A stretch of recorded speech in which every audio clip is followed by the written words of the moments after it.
Ready start. महोदय, मान्यता शब्द की हर तरफ से मांग आई है।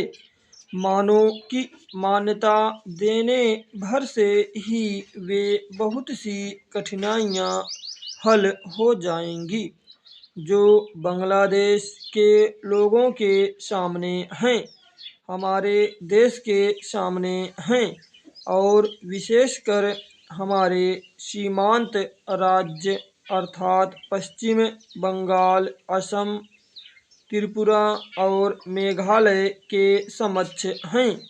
हमने इस प्रश्न के हर पक्ष पर बड़ी गहराई से सोच विचार किया है। जैसा कि मेरे साथी ने बताया है, इसकी हम निरंतर समीक्षा करते रहते हैं।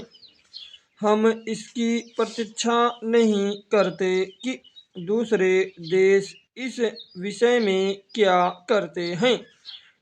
इस बारे में या अन्य मामलों के बारे में हम जो कुछ भी निर्णय करेंगे वह स्थिति के हमारे अपने ही स्वतंत्र मूल्यांकन के अनुसार और इस बात को ध्यान में रखकर होगा कि हमारे हित व्यापक अर्थ में किस तरह पूरे होते हैं। कल मैं अपनी वर्तमान कठिनाइयों में से संभावित खतरों और बोझों के बारे में जानबूझकर बहुत संयत भाषा में बोली थी। वह इस कारण नहीं कि मैं बोझों या खतरों से आज या कभी डरी हूँ, बल्कि इस कारण कि मैं चाहती हूँ कि माननीय सदस्य इन सब विषयों पर गहराई से विचार करें। खतरों का तभी सामना किया जा सकता है जब आदमी इसके लिए तैयार हो। जैसा मैंने पहले कहा और फिर से दोहराना चाहूँगी कि यह समय दलगत प्रतिद्वंदिता का नहीं है। हम सबको मिलकर एक साथ खड़े रहना चाहिए और हमारे सामने जो अधिक काम हैं उनमें एक दूसरे की सहायता करनी चाहिए।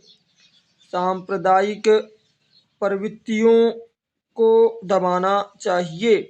मेरे विचार में सब पार्टियों को सहायता करनी चाहिए कि बांग्लादेश और शरणार्थियों का प्रश्न सांप्रदायिक स्तर तक न गिरने पाए, बल्कि अपने सही स्तर पर ही बना रहे।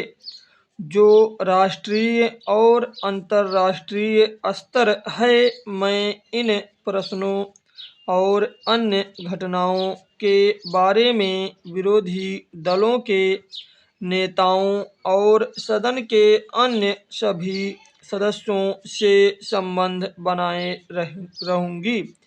मैं अपनी तरफ से सदस्यों को इस विषय पर अपनी बात मुझसे आकर कहने और उनके पास जो कोई जानकारी हो उसे बताने की पूरी छूट देती हूँ।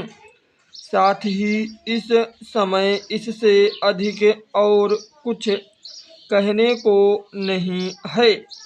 मैं बस इतना ही कहना चाहूँगी कि हम निराश ना हों।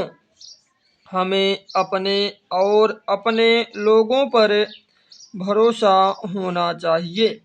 हमें बांग्लादेश की वीर जनता और अपने अधिकारों के लिए लड़ने के संकल्प पर भरोसा होना चाहिए। स्टॉप।